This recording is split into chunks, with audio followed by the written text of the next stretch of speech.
Who says you have to give up spaghetti and meatballs on a low-carb diet?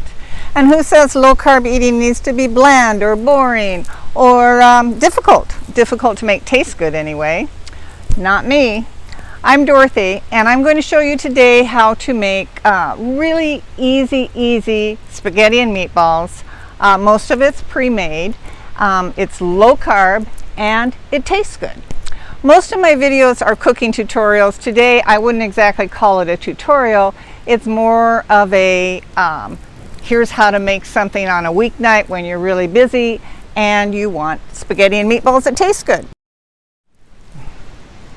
So as usual, I do have a few diet tips at the end, but this is a really short video, so stick around till the end. Have some diet tips on your way to permanent, sustainable fat loss. Now, let's get cooking. Okay, 3 ingredients, but choose wisely. Rao's homemade tomato sauce from the store is the lowest carb one that I've found. Pork meatballs with Parmesan as the filler. Those are low carb and easy.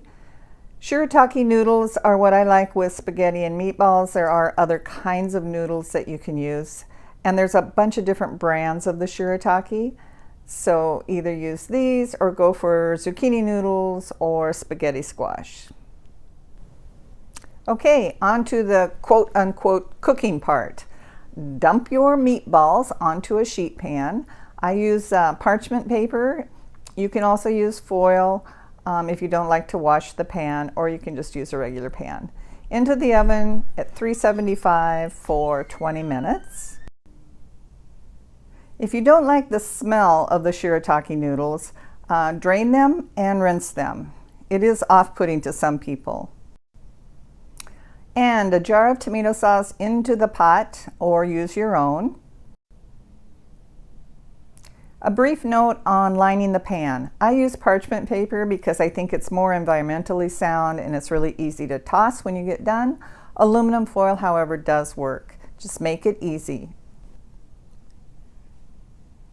Meatballs are in the oven. Add your Shirataki to the tomato sauce and heat it up. Now, these are meatballs that are halfway done. They've been in for 10 minutes. I do like to turn them after 10 minutes just so I can get that browned crust on both sides, but it's not absolutely necessary.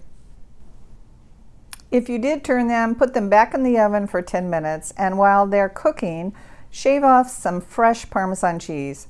Fresh Parmesan cheese for the topping will make a huge difference rather than that stuff in the green box. All right, let's put it together. 3 meatballs in the bowl, and probably the hardest part is getting the Shirataki noodles into the bowl without making a mess. You probably want to cut them first, that'll help.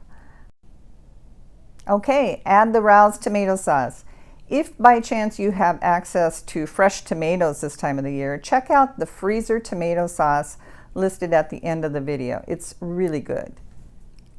Okay, if you're anything like me, you'll need to clean up the bowl a little bit and then add some of your freshly grated Parmesan cheese, much better than the stuff in the green can. And there you go, a low-carb spaghetti and meatball dinner that is great. So what do you think? That was pretty easy, wasn't it? All told, your cooking time was probably about 10 minutes, even though the meatballs did have to stay in the oven for 30 minutes.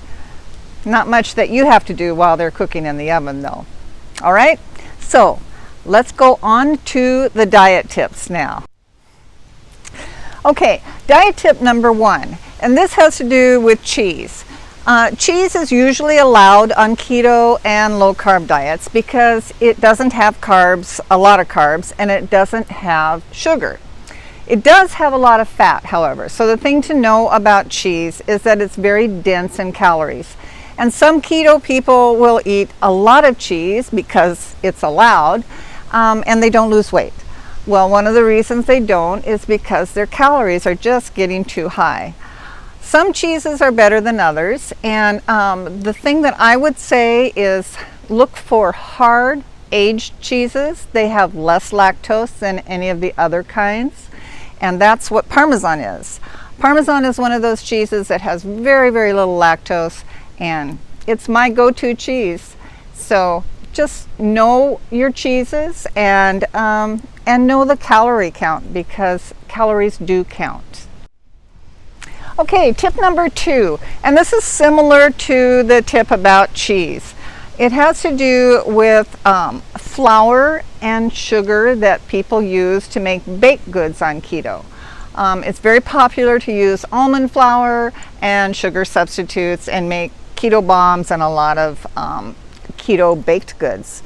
And the sugar substitutes opt for a blend of erythritol and stevia. That would be things like Swerve, or opt for monk fruit. Those are the 2 best sugar substitutes for keto diets.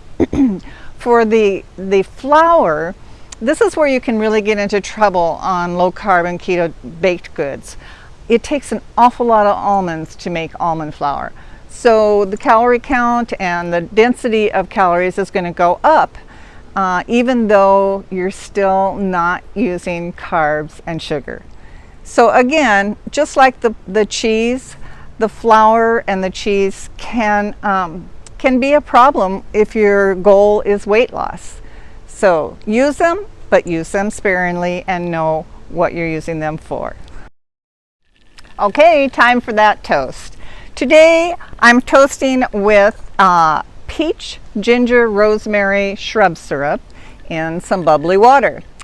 And I think today I'd like to toast to Parmesan, the one cheese that I never feel guilty about adding to my diet. And it sure makes things taste good. Cheers. Here's to Parmesan. I don't think I want any in my drink, but I think I'm going to have some with my spaghetti and meatballs.